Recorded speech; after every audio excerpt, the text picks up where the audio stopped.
మెదక్ జిల్లా వెల్దుర్తి మండల కేంద్రంలో రిపబ్లిక్ డే వేడుకలు ఘనంగా నిర్వహించారు.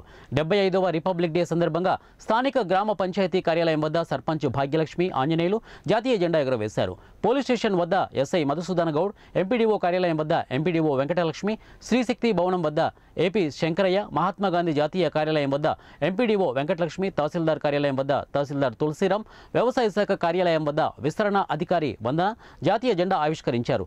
ఎందరో త్యాగ ఫలితం సాధించుకున్న స్వాతంత్ర భారతదేశంలో డాక్టర్ బాబాసాహెబ్ అంబేద్కర్ రచించిన రాజ్యాంగాన్ని అందరూ గౌరవించాలని, రాజ్యాంగం అమలుకు ప్రతి ఒక్కరూ కృషి చేయాలని ఈ సందర్భంగా పిలుపునిచ్చారు. ఎంతో ముందు చూపుతో డాక్టర్ బాబాసాహెబ్ అంబేద్కర్ రాజ్యాంగాన్ని రచించారని, నేడు ఆ ఫలాలను భారతదేశ పౌరులు అనుభవిస్తున్నారని అన్నారు.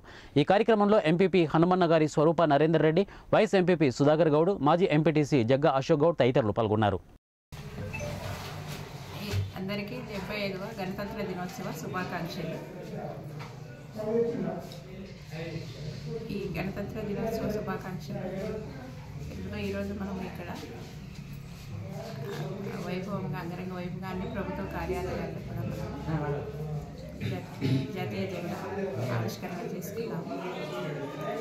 మనము మన రాజ్యాంగాన్ని ఏర్పాటు చేసుకొని మన ప్రభుత్వాన్ని మనకు కొన్ని కాన్స్టిట్యూషన్లో అమెండ్మెంట్స్ అవన్నీ చేసుకుంటూ మన కాలానుగుణంగా